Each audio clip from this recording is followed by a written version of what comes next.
Algo que me fascina de todo esto es constatar, y lo he visto con mis nietas, la relación entre la palabra escrita, cuando aprenden a escribir, y una pintura o un color, que es algo totalmente distinto. Quiero decir que cuando eran más pequeñas, lógicamente, les resultaba más fácil reconocer una pintura que una palabra escrita. Pero con la edad no hay nada que puede contener la fuerza imperiosa de la palabra escrita. Es como un lavado de cerebro. Oye, ¿por qué las palabras se vuelven tan importantes? La lengua escrita frente a otros estímulos. Creo que una vez has aprendido a leer no puedes hacer nada para evitarlo. Si ves una palabra que puedes leer, tu cerebro lo procesa, aunque sea una desventaja. De ahí que existan estas graciosas tareas que se conocen como las Stroop Tasks, en las que puedes intentarlo. Escribes el nombre de una palabra, por ejemplo, escribes la palabra azul, pero con tinta verde. Y la tarea consiste en nombrar el color de la tinta. Es verdad. Y eres mucho más lento si el color de la tinta es distinto del color de la palabra. Te fías de la palabra. Porque tu cerebro no puede evitar leer la palabra y eso interfiere con el hecho de nombrar el color azul. Y así se demuestra que la lectura se automatiza cada vez más conforme aprendemos a leer. Sara, me han comentado que se podría desarrollar el concepto de plasticidad cerebral. De hecho, se podría hacer después de 2 o 3 experimentos.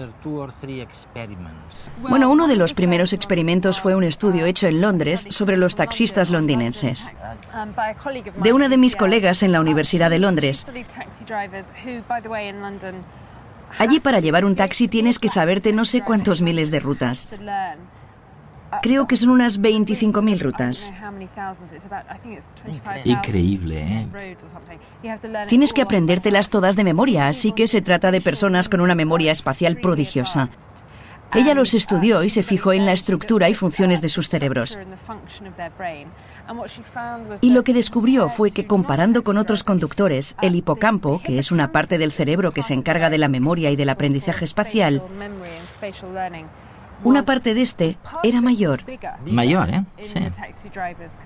En los taxistas comparado con otros conductores.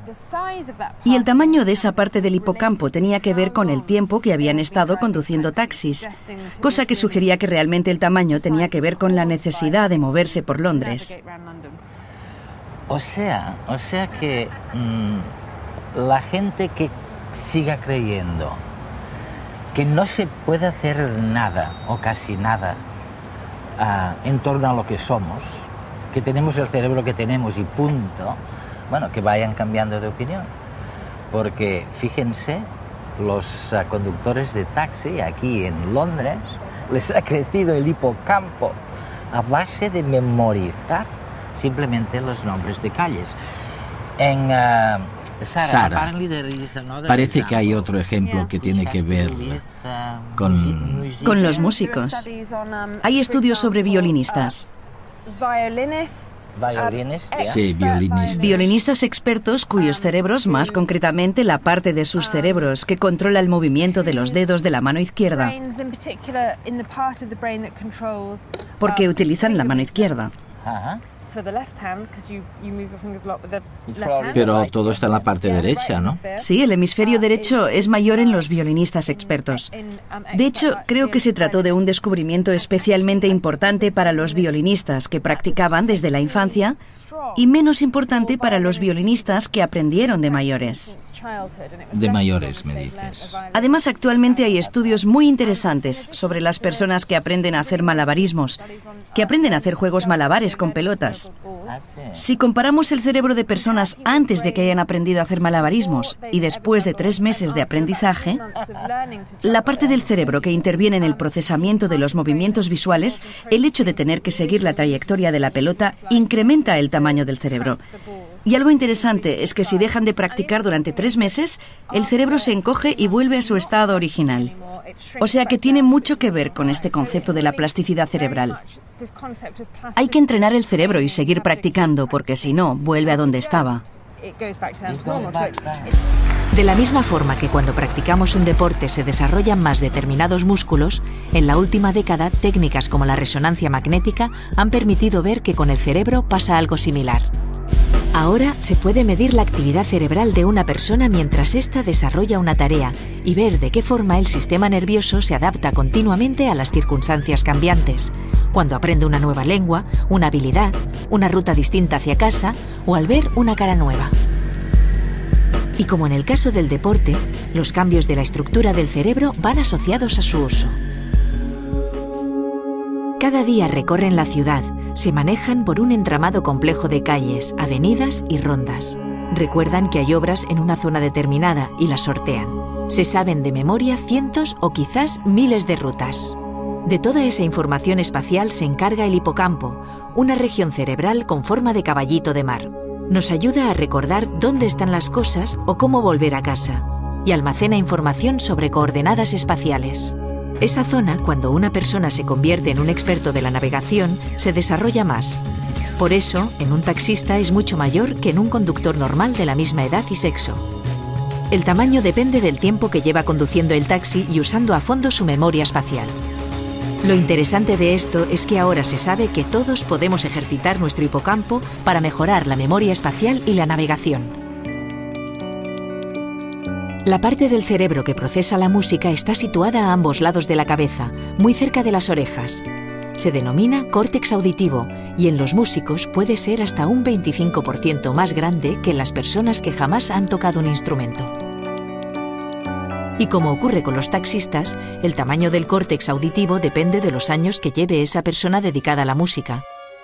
Pero este no es el único cambio en su cerebro.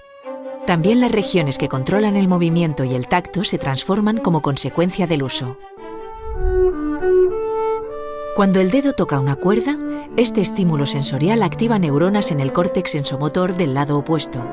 Además, un nivel alto de actividad refuerza las conexiones entre los grupos de neuronas excitadas. Y si un adulto empieza a tocar el violín, también cambia su córtex sensomotor. Se ha demostrado que se necesitan apenas 5 días para que las áreas sensorial y motora se modifiquen y se adapten a la nueva actividad. Aunque si dejamos de tocar durante mucho tiempo, perdemos flexibilidad y conexiones sinápticas. Nuestro cerebro es moldeable. Tiene una gran capacidad para cambiar y adaptarse en función del entorno y de nuestras experiencias. Y puede, además, reorganizar funciones. En las personas sordas, el córtex auditivo, en lugar de procesar el sonido, se activa para leer los movimientos de los labios. Se adapta a las circunstancias y responde a otras señales que la persona sorda necesita procesar y entender.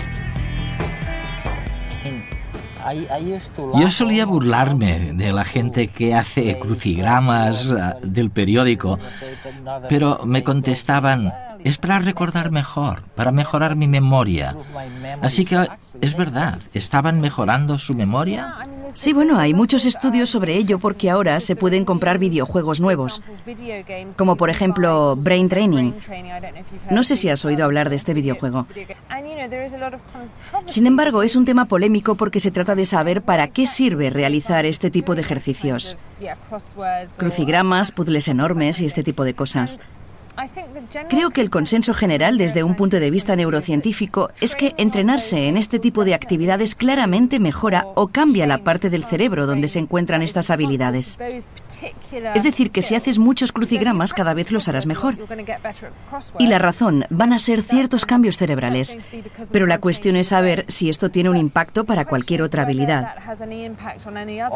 En las habilidades en general, por ejemplo. Sí, sí es general. No hay ningún indicio de que así sea y habrá que seguir investigando.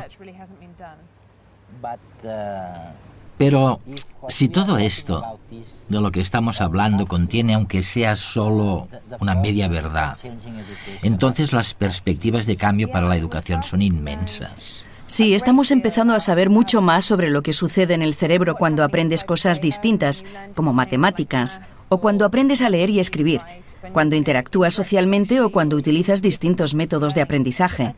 Pero creo que lo más importante que hay que recordar es que todo ello va a tener consecuencias para la educación. Estoy pensando ahora en un amigo mío que tiene mi edad, o quizás un poco más joven, es italiano, Giacomo Rizzolatti. Y tú lo conoces muy bien porque descubrió en los monos lo que llamáis... Las neuronas espejo. Así es. Y descubrió que con solo mirar a alguien haciendo algo, tú aprendes a hacerlo también. Sí. Y si intentas imitar lo que el otro está haciendo, entonces aprendes más deprisa. Habría que intentar aplicarlo a la educación, ¿no crees? Habría que aplicarlo. Sí, y hay otros ejemplos que van en esa misma dirección, como cuando simplemente te imaginas haciendo algo, por lo que se activan las mismas regiones cerebrales que cuando realmente haces lo que habías imaginado. Lo que significa que la práctica mental puede ser eficaz, ya que si nos imaginamos haciendo algo, no sé, corriendo por ejemplo, puede influir en nuestra velocidad. Bueno, es una influencia muy sutil, pero significativa. En cosas como la fuerza de nuestros músculos.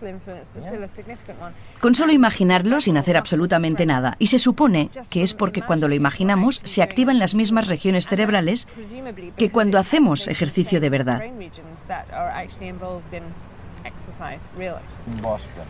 Recuerdo que en una ocasión me encontraba en Boston, en Estados Unidos, y estaba con uno de los mayores expertos en nutrición del mundo.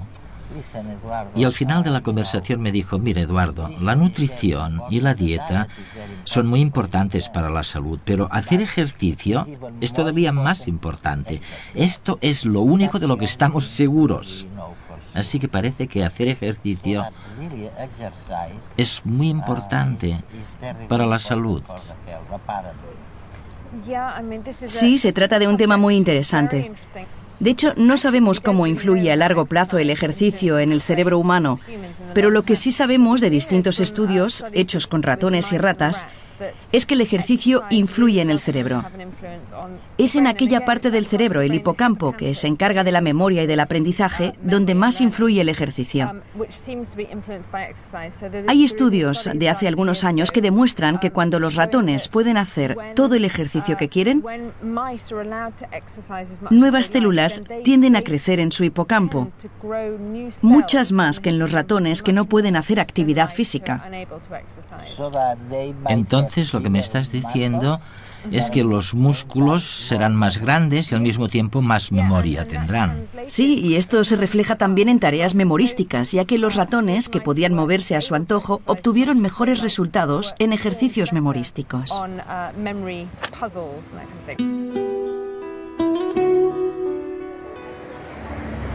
Estamos descubriendo por primera vez que es cierto que existen periodos críticos en el aprendizaje de una persona. Hay idiomas, hay cosas que es mejor aprenderlas en una edad determinada que en otras. Bueno, otro descubrimiento. Estamos viendo que realmente es prácticamente imposible aprender solo. Uno aprende cuando se relaciona con los demás. Y esto echa por tierra cosas que habíamos creído durante centenares de años. Es la gran revolución educativa, o más bien es la gran revolución de la entrada de la ciencia en el sistema educativo. Sería muy útil enseñar a los jóvenes en el instituto cómo se desarrolla su cerebro. Sarah Jane Blakemore.